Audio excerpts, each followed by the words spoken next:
And starting tomorrow, the United States will implement reciprocal tariffs on other nations. It's been a long time since we even thought of that. We used to think about it a lot. We didn't think about it for many decades, and you see what's happened. For nations that treat us badly, we will calculate the combined rate of all their tariffs, non-monetary barriers, and other forms of cheating. And because we are being very kind, we're kind people, very kind.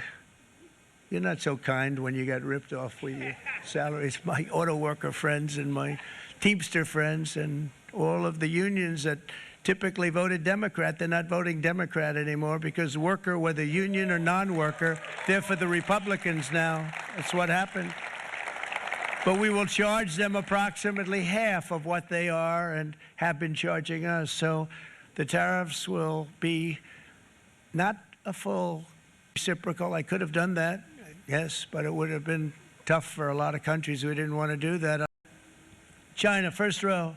China, 67%. That's tariffs charged to the USA, including currency manipulation and trade barriers. So 67%, I think you can, for the most part, see it. Those with good eyes, with bad eyes. We didn't want to bring, it's very windy out here. We didn't want to bring out the big charts because it had no chance of standing. Fortunately, we came armed with a little smaller chart. So 67%, so we're going to be charging a discounted reciprocal tariff of 34%. I think, in other words, they charge us, we charge them less. So how can anybody be upset? They will be because we never charge anybody anything, but now we're going to charge. European Union, they're very tough, very, very tough traders. You know, you think of European Union, very friendly. They rip us off. It's so sad to see. It's so pathetic. 39%, we're going to charge them 20%, so we're charging them essentially half. Vietnam, great negotiators, great people. They like me, I like them. The problem is they charge us 90%. We're going to charge them 46% tariff. Taiwan, where they took all of our computer chips and semiconductors. We used to be the king, right? We were everything. We had all of it. Now we have almost none of it, except the biggest company is coming in. We're going to end up with almost 40%. Lee Zeldin's working to get their approvals. And it's an amazing company. Mr. Wei, of one of the great companies of the world, actually. They're coming in from Taiwan, and they're going to build one of the biggest plants in the world, maybe the biggest for that. But 64%, we're going to charge them 32%. Japan, very, very tough, great people. And again, I don't blame the people for doing it. I think they're very smart in doing it. I blame the people that sat right in that Oval Office, right over there, right behind the Resolute desk or whichever desk they chose. Japan, 46%. They would charge us 46%, and much higher for certain items like cars, you know, little items like cars. 46%, we're charging them 24%. India, very, very tough, very, very tough. The Prime Minister just left, and he's a great friend of mine, but I said, you're a friend of mine, but you're not treating us right. They charge us 52%. You have to understand, we charge them almost nothing for years and years and decades, and it was only 7 years ago when I came in, we started with China and charged them. We took in hundreds of billions of dollars from China in tariffs, and they understood, honestly. President Xi understood. He said, look, I understand, and the other countries, and they all understand.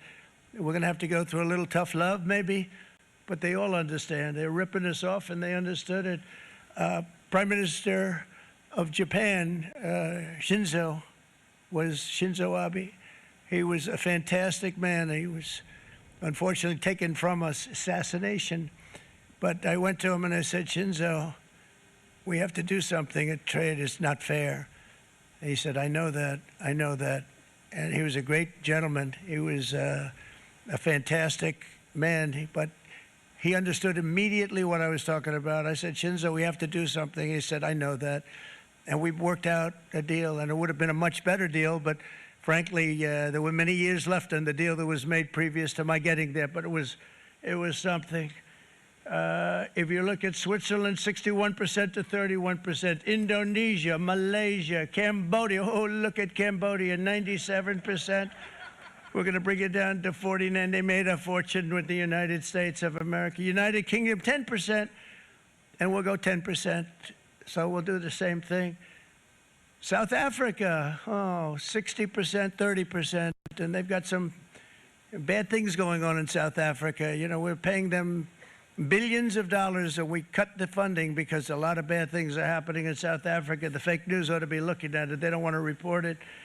Brazil, 10%, 10%. Bangladesh is 74%. So you see what's going on. Pakistan, 58%. Sri Lanka, 88%. So what we're doing is we're taking not the full, we could take the full 88%. Thanks a lot, Howard. He's doing a very good job. How's he doing, all right? I think you better take it with you. It's not going to last very long. He's going to put it, it's going to follow you down with the wind. I brought a hat just in case it got too windy, but here, would anybody like a hat?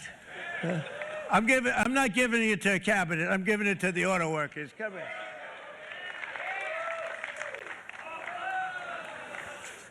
Thank you, fellas. Get it. That's it. That's it. They deserve it more than our cabinet. Our cabinet has plenty of hats. But you see the numbers. The numbers are so disproportionate. They're so unfair. At the same time, we will establish a minimum baseline tariff of 10%. You notice that on the chart?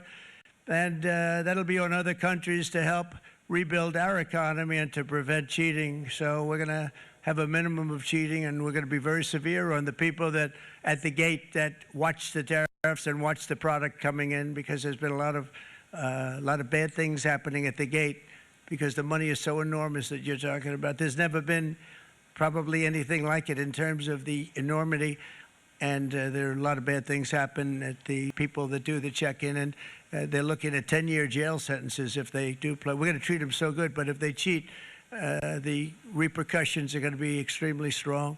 Foreign nations will finally be asked to pay for the privilege of access to our market, the biggest market in the world. We're right now the biggest market in the world. We had a great country 4 years ago in terms of the economics. We were doubling up on China. We were doing so well. Nobody was going to catch us, but so much of it slipped away over the last 4 years under Biden. I campaigned on this policy throughout last year, and today that promise was made, and it was also a promise, as you know, that was kept. Promises made, promises kept. To any company that objects to our common sense reciprocal tariffs, again, reciprocal, back and forth, back and forth. And I call this kind reciprocal. This is not full reciprocal. This is kind reciprocal. But what we do is we cut it in half. We charge them. My answer is very simple if they complain. If you want your tariff rate to be zero, then you build your product right here in America, because there is no tariff if you build your plant, your product in America. And we've seen companies coming in like we've never seen before. Likewise to all of the foreign presidents, prime ministers, kings, queens, ambassadors,